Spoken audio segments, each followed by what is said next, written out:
Hello everyone, কেমন আছো সবাই? আশা করি ভালোই আছো, ভালো থাকো আর সুস্থ থাকো। তো আজকে আমার ভিডিও হচ্ছে আজকে আমাদের বাড়িতে বৈষ্ণব সেবা। তো যেহেতু আজকে একাদশী, তো বৈষ্ণব সেবা সেরকম কোনো আয়োজন হয়নি, যেহেতু অন্ন ভোগ দেওয়া যাবে না। তো আমাদের গোসাই এসে খালি ঘরটা বসাবে আর ফল প্রসাদ দিয়ে আজকে পুজোটা করা হবে। আর বিকেলে কীর্তন আর গীতা পাঠ করা হবে। তো চলো তোমাদেরকে এখন দেখিয়ে দিই আমাদের নতুন ঠাকুর। দেখো আমাদের ঠাকুর কি সুন্দর লাগছে না? দেখো, এই বৈষ্ণব সভাটা আমাদের বাড়িতে প্রত্যেক বছরই হয়, আর হয় ডিসেম্বর মাসের 11 তারিখে, মানে অগ্রহায়ণের 25 তারিখে। তো যেহেতু আজকে একাদশী, আমি তোমাদেরকে বলেছি, তো প্রসাদে অন্য কোনো ভোগ হবে না, আজকে শুধু ফল মিষ্টি দিয়ে পূজা করা হবে। এখনও ঠাকুরের মালা পরানো বাকি আছে, হাতে বাসি দেওয়া বাকি আছে, অনেক কিছু কাজই বাকি আছে, সবই তোমাদেরকে আমি দেখাবো। তো চলো এখন ঠাকুরের জন্য যে মালাগুলো আনা হয়েছে সেগুলো আমি তোমাদেরকে দেখিয়ে দিই। এই যে দেখো মালাগুলো যে আনা হয়েছে, এই সাদা সব মালাগুলো ঠাকুরকে পরানো হবে, আর এই গাঁদা ফুলের মালাগুলো পরানো হবে। আর এখানে সব ফল রেখে দিয়েছি আমি, আর এখানে 5 রকমের ফল ভালো করে ধুয়ে পরিষ্কার করে আলাদা করে রেখে দিয়েছি, যেহেতু গোসাই বলে গেছে। আর এখানে মিষ্টি। তো আমি তোমাদেরকে বলেছি আজকে বৈষ্ণব সভা, আর আজকে একাদশীর কারণে অন্য কোনো ভোগ হবে না, শুধু এই ফল মিষ্টি দিয়ে আমাদের আজকে ঘট বসিয়ে দিবে। এই যে আমাদের ঘরটা এখানে রাখা আছে, গোসাই আসলে সব রেডি করবে। তো আমরা যতটুকু পারবো আজকে আমরা এখানে সব গুছিয়ে করে দিই, তারপরে গোসাই আসলে ঘরটা বসিয়ে দিবে। তো চলো এখন আমি ঠাকুরের জোগাড়গুলো করে নিই। তো এই যে দেখো, এখানে সব ফল প্রসাদ বানিয়ে আমি সব ঠাকুরের বাটায় দিয়ে দিয়েছি। যেহেতু গোসাই এখনও আসেনি, তো আমি ভাবলাম গোসাই আসার আগ পর্যন্ত আমি যতটুকু পারি করে নিই। সব বাটায় ঠাকুরকে প্রসাদ দেওয়া হয়ে গেছে। আর এই যে দেখো, আমি ঠাকুরকে মালাটা পরিয়ে দিয়েছি আর বাসিটাও দিয়ে দিয়েছি। এখন শুধু গোসাই আসলে ঘরটা বসাবে। তো এই যে দেখো আমাদের ঘর বসিয়ে দিয়েছে গোসাই। আর গোসাই যখন আসছিল তখন আমি বাড়িতে ছিলাম না, একটা বিশেষ দরকারি কাজে আমি বাইরে গিয়েছিলাম। তো আমি যখন বাইরের থেকে এসেছি তখন দেখি গোসাই চলে গেছে। তো আমার মনটা একটু দুঃখিত, তোমাদের সাথে শেয়ার করতে পারিনি। তো তোমরা কেউ মনে কিছু নিবে না। তো এখন আমি তোমাদেরকে শেয়ার করে দিচ্ছি। আর এখানে আমার জাল প্রসাদ নিবেদন করে নিচ্ছে, আর ওইখানে গোসাই কীর্তন আর গীতা পাঠ করবে। যেহেতু গোসাই বলে গেছিলো বৈষ্ণব সেবার দিন আমরা একটু কীর্তন আর গীতা পাঠ করব, তাই এখানে গোসাই আর সঙ্গে আরও যারা বৈষ্ণবরা ছিল ওরা সবাই এসেছে। এখানে ওরা আজকে কীর্তন আর গীতা পাঠ করবে। তো এখানে আমি আর বলবো না, তোমরা একটু মন দিয়ে দেখো আর শোনো।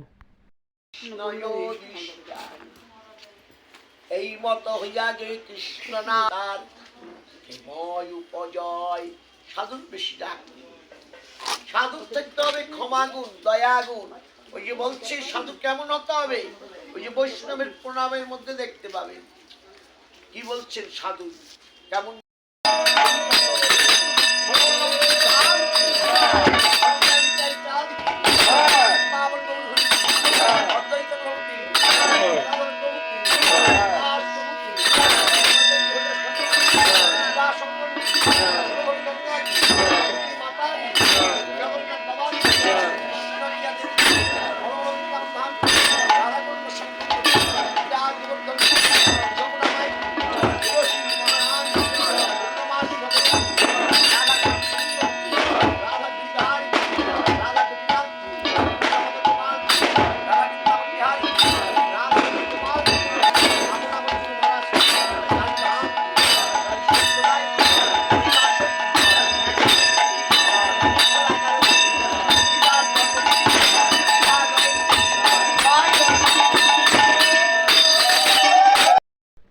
একাদশীর দিন বৈষ্ণব সেবাতে অন্নর আয়োজন করা হয়নি, তাই পরের দিন আমাদের বাড়িতে বৈষ্ণব সেবার আয়োজন করা হয়েছে। এই যে দেখো, বৈষ্ণব সেবার দিন সকালে বাল্যভোগ দেওয়া হয়, তাই এখানে বাল্যভোগেরও আয়োজন করেছে। আর এখানে বাদবাকি যা বৈষ্ণবদের জন্য রান্না হবে সব এখানে আয়োজন করা হচ্ছে। আর এখানে সবাই সবজি বানাচ্ছে, আর এই ঠাকুমা রান্নাটা করবে। যেহেতু বৈষ্ণব, আর বৈষ্ণব মানুষরা তো আমাদের হাতে প্রসাদ নিবে না, তাই ঠাকুমাই এখানে রান্নাটা করে নিচ্ছে। আর সবাই হাতে হাতে ঠাকুমাকে সাহায্য করে দিচ্ছে। আর এখানে মাসি গৌরাঙ্গ আর রাধা মাধবের গলায় যে মালাটা পরানো হবে সেটাও সুন্দর করে গুছিয়ে নিচ্ছে। আর বাকি যে রান্নাটা হবে সেটার আয়োজন এখানে করা হচ্ছে। তো আমাদের বাড়িতে অনেক লোক, আমরা 51বর্তী পরিবারে থাকি। তো আমাদের বাড়িতে কোনো অনুষ্ঠান হলে আমাদের কোনো কষ্ট হয় না, আমরা সবাই হাতে হাতে মিলিয়ে মিশে কাজ করি। আর আমার শ্বশুরমশাই এখানে বসে আছে। আর এই যে এখানে দেখতেই পাচ্ছ সবাই তো সবজি বানাচ্ছে। আর এই যে এটা হলো আমার ছোট জাল, আর আমার শাশুড়ি, আর এটা হলো আমার আরেকটা জাল। তো ওরা এখানে সবাই মিলে বাকি যে রান্নাটা হবে এখানে করবে। এখানে সাথে থাকবে আমার বড় পিসি শাশুড়িও থাকবে, উনি হচ্ছেন আমার বড় পিসি শাশুড়ি। তো এখানে সব আয়োজন ওরা করবে। আর ওখানে দেখো ভোগ লাগিয়ে দিয়েছে, প্রসাদ হয়ে গেছে আর ভোগও লাগিয়ে দিয়েছে। আর এখানে সবাই ভোগ আরতির কীর্তন করছে। সবাই এখানে দাঁড়িয়ে দাঁড়িয়ে ভোগ আরতির কীর্তন শুনছে, দেখছে। আমিও ভাবলাম তোমাদেরকে শেয়ার করে দিই।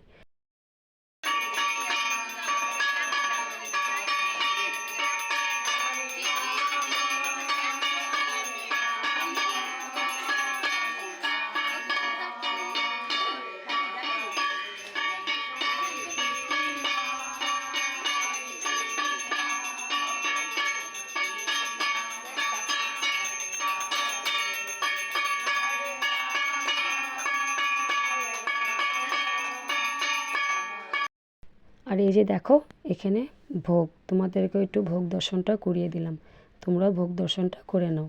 আর এখানে প্রসাদে কী কী বানানো হয়েছে আমি তোমাদেরকে সবটাই বলে দিচ্ছি। প্রসাদে বানানো হয়েছে শুক্তো, ডাল, 5 রকমের ভাজা, পুরি, পায়েস, এদিকে সব সবজি দিয়ে একটা লাবড়া হয়েছে, আর বানানো হয়েছে পনির তরকারি। তো এখানে সব কিছুর আয়োজন এই ঠাকুমাই করেছে। আর এখন ঠাকুমা এখানে একটু অন্ন মাখা করে নিচ্ছে, সবাইকে একটু একটু প্রসাদ দেবে বলে। তো এই যে দেখো যা যা আয়োজন করেছে সব এখানে রেখে দিয়েছে ঠাকুমা। তো আমিও তোমাদেরকে একটু একটু করে দেখিয়ে দিচ্ছি। আর বাদ বাকিটা আরেক জায়গায় আছে। তো এই যে দেখো বাকি যেটা আয়োজন আমার জাল পিসি শাশুড়ি সবাই মিলে করেছে এটা এখানে। আর এখানে বানানো হয়েছে ডাল, ফুলকপি আলু তরকারি, এখানেও সব সবজি দিয়ে একটা লাবড়ার ঘ্যাট বানানো হয়েছে। আর অন্য তো আছেই, শাকও আছে আর বেগুন ভাজি, এখানে পায়েসও করা হয়েছে। তো এখানে সুন্দর হয়ে গেল। আর আমাদের বৈষ্ণব সেবার দিন গোসাই বলেছিল যেদিন তোরা বৈষ্ণব সেবাটা করবি সেদিন 5 জন বালককে সেবা করাবি। তো এখানে দেখো একজন একজন করে আমি 5 জনকে পা ধুয়ে নিয়েছি। এখন ওদেরকে সুন্দর করে চন্দন পরিয়ে ফুল দিয়ে প্রণাম করে পুজো করে নিব, যেহেতু গোসাই বলে গেছে। তো আমি ভালো করে এগুলো বুঝি না, জানি না, তাই সবাইকে বারবার জিজ্ঞেস করছিলাম যে কিভাবে কি করতে হয়। তো মাসি আমাকে সুন্দর করে বুঝিয়ে দিচ্ছিল যে এইভাবে এইভাবে তুমি করে নাও। তো এই যে একজন একজন করে আমি চন্দনের ফোঁটাও দিয়ে দিয়েছি, আর সবার চরণে পা দিয়ে নমস্কার করে ওদেরকে ধূপধুনা দেখে পূজা করে সব করে নিয়েছি। গোসাই যেভাবে বলেছে আমি এভাবেই করেছি। বলেছে ওদেরকে আগে সেবা করাবি, তারপর বাকিরা সেবা করবে। তো আমি এসব করার পর এখানে আমি আর থাকিনি। ঠাকুমা বলছে যে তোমার কাজ এতটুকুই, তুমি এখন যেতে পারো। তারপর ঠাকুমা ওদেরকে সেবা দিয়েছে। আমি কেন এখান থেকে চলে গেছি, কারণ আমি যদি এখানে থাকি ঠাকুমাদের প্রসাদটা ধরে নেব আমি, তাই ঠাকুমা বলছে তুমি এখন এখানে থাকতে হবে না, তুমি যাও। তার জন্য আমি এখান থেকে চলে আসলাম। তারপরে ঠাকুমা আর এই কাকিমা সবাইকে প্রসাদ দিয়েছে, যেহেতু বৈষ্ণবরাই ওদের অন্ন স্পর্শ করতে পারে, আমরা যদি স্পর্শ করি তাহলে ওনারা আর প্রসাদটা গ্রহণ করবে না। তাই আমি ওখান থেকে চলে আসলাম আর তোমাদেরকে দেখিয়ে দিলাম এখন ওরা সেবা করছে। আর আরেক দিকে যারা যারা আসছিল ওদেরকেও বসানো হয়ে গেছে। আর আমাদের বাড়িতে আরেকটা জিনিস কি ভালো জানো তো, আমরা সবাই একসাথে মিলেমিশে কাজ করি। এখানে আমার কাকা শ্বশুর কাকি শাশুড়ি সবাই এখানে প্রসাদ দিচ্ছে সবাইকে, আর ওইখানে বৈষ্ণবরাও সেবা নিচ্ছে। প্রসাদ কেমন হয়েছে? তুমি রান্না করছো, ভালো করে প্রসাদ নাও।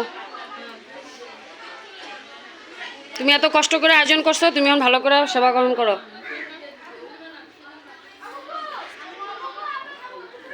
ঠাকুমা এখন প্রসাদ গ্রহণ করছে, তারপরে আমরা এখন প্রসাদ গ্রহণ করব। তো এখানে সবার প্রসাদ নেওয়া হয়ে গেছে।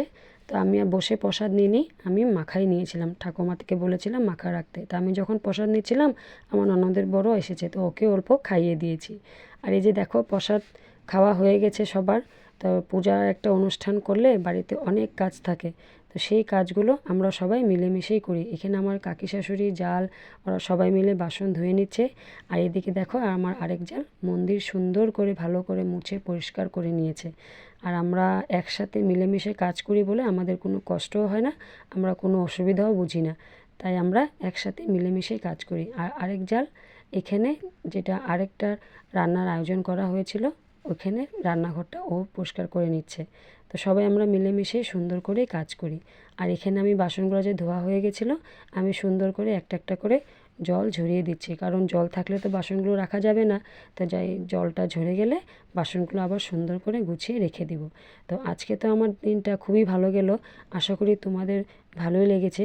আমাদের বাড়ির বৈষ্ণব সভা আজকে শেষ আর আমাদের সমস্ত কাজও শেষ। আর এই যে দেখো এখন সবাই আমরা এখানে বসে চা খাচ্ছি। তো আজকের ভিডিওটা আমি এখানে শেষ করব। তোমাদের সবার কেমন লেগেছে আমাকে কমেন্ট করে জানাবে। দেখা হচ্ছে আবার পরের একটি নতুন ভিডিওতে। টাটা।